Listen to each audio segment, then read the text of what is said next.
देखिए अगला अध्याय जो है आपका 2 का सी है, जियोमेट्रिक मीन से संबंधित। यानी एक जीपी में फर्स्ट पद और लास्ट पद दे देगा और बीच में कहेगा कि उसका बीच वाला पद ज्ञात कीजिए।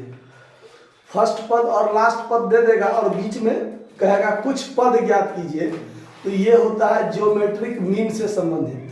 समझ आया बात? तो जैसे कि आप जानते हैं कि जीपी का जो 3 पद होता है, जीपी में मान लीजिए 3 पद ए बी और सी हम रखे हैं। जीपी में 3 पद ए बी सी रखे हैं, तो ये लास्ट पद और ये पहला पद, और इसके बीच में जो ये बी है ये इस दोनों का जीएम हुआ। समझ में आ रहा बात?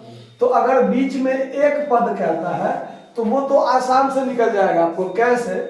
तो देखिए आर बराबर जो होता है कॉमन रेशियो, वो बी बाय ए बराबर सी बाय बी होता है। अब इसका आप जब क्रॉस गुना कीजिएगा तो बी स्क्वायर बराबर क्या हो जाता है? ए सी। बी स्क्वायर बराबर ए सी। तो बी बराबर अगर कहेगा तो रूट अंडर क्या कर दीजिए? ए सी। तो अगर किसी सवाल में सिर्फ एक जीएम कहे निकालने के लिए, कोई 2 पद दे देगा, फर्स्ट पद और लास्ट पद, और कहेगा कि एक जीएम ज्ञात कीजिए, तो यानी बीच वाला बी बराबर रूट अंडर ए सी, यानी फर्स्ट को और लास्ट को क्या कर दीजिए? गुना करके उसका वर्गमूल निकाल दीजिए, तो एक जीएम निकल जाएगा, आपका आंसर हो जाएगा।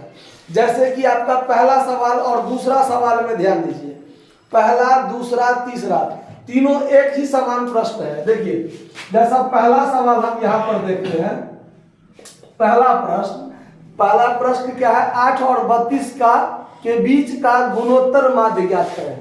8 और 32 यानी 8 और 32 के बीच का ये जो एक जीएम हुआ, यही आपको कहता है निकालना। आया बात समझ में?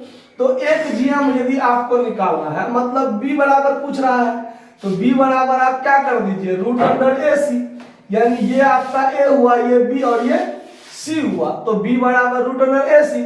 तो रूट अंडर में गुना कर दीजिए 8 गुने 32 और दोनों को गुना कीजिएगा तो रूट अंडर हो जाएगा 256।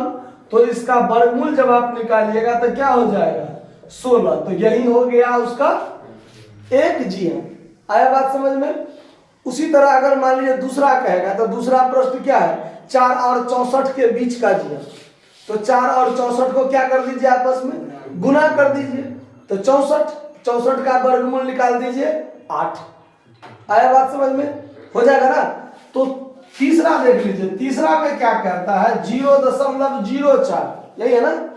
0.004 और बीच में एक कहता है और लास्ट में दिया हुआ है 0.01। 0.01 इस दोनों के बीच का एक कहता है, यानी ये ए हुआ, ये बी और ये सी। अब यदि आपको बी बराबर पूछेगा तो रूट अंडर क्या कीजिएगा? ए सी। अब रूट अंडर ए सी कीजिएगा तो रूट अंडर में 0.004 गुने 0.01 कीजिएगा गुना, तो दोनों का गुना कीजिएगा तो क्या हो जाएगा? 0.3 अंक यहाँ, 2 अंक यहाँ, तो 4 का 4 तो होगा ही। 3 और 2 5 अंक होता है ना, दशमलव के बाद 5 अंक होना चाहिए, तो 1 अंक तो 4 है ही। 1 2 3 4, 3 और 2 5 अंक हो गया ना, तो 0.00004 इस कितना हो जाएगा? अब इसका आपको वर्गमूल निकालना है। इसका क्या निकालना है? तो वर्गमूल ध्यान दीजिए, दशमलव के बाद यदि अंकों की संख्या यदि सम में हो तो ही वर्गमूल आप निकाल सकते हैं, ठीक है? अगर नहीं है तो आपको ज्यादा परेशानी होगा। तो दशमलव के बाद 2 2 4 1 5 अंक हुआ, इसको 1 अंक बढ़ा लीजिए तो कितना हो जाएगा? 6 अंक। अब दशमलव हटा लीजिए, बट्टा में कितना हो गया? 2 2 4 2 6, 1 पर 6 को 0 हो गया ना। अब नीचे वाला का वर्गमूल हो जाएगा 1000। कितना हो जाएगा? नीचे वाले का वर्गमूल एक का वर्गमूल एक और जीरो की संख्या विषम में मतलब सम में है तो उसका आधा कर दीजिए। ये 2 के लिए एक, ये 2 के लिए एक, ये 2 के लिए एक। आया बात समझ में? तो नीचे का वर्गमूल कितना हो गया 1000। अब ये जो ऊपर में बचा 40, अब 40 का वर्गमूल कीजिए। क्या कीजिए? 40 का वर्गमूल। तो 40 का यदि आप वर्गमूल निकालिएगा तो 6 से लगेगा, 6 छाके 36, 4 यहाँ दशमलव दीजिएगा तो क्या हो जाएगा 00 और यहाँ 6 देके आप जोड़ दीजिए। अब यहाँ पर आप क्या दीजिएगा, अगर 3 दीजिएगा तो 3 से आपका लग जाएगा, लगेगा ना। 3 तिया 9 और 12 तिया 36। अब यहाँ क्या हो जाएगा 31, फिर 00, 1 2 6। इस पर फिर आप मान लीजिए 3 देके नहीं लगेगा, 2 देके लग सकता है। तो कहने का मतलब 6 दशमलव कितना हुआ 3 2। अब यहाँ पर आप दशमलव यदि हटाइएगा तो 00 हो जाएगा यहाँ पे। अब 1 2 3 4 5, 1 2 3 है ही, 4 और 5 दे करके यहाँ दशमलव डाल दीजिए और ये सब क्या कर दीजिए हटा दीजिए।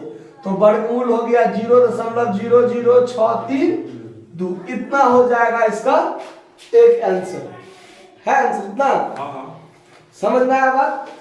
कोई दिक्कत इस बात को समझने में?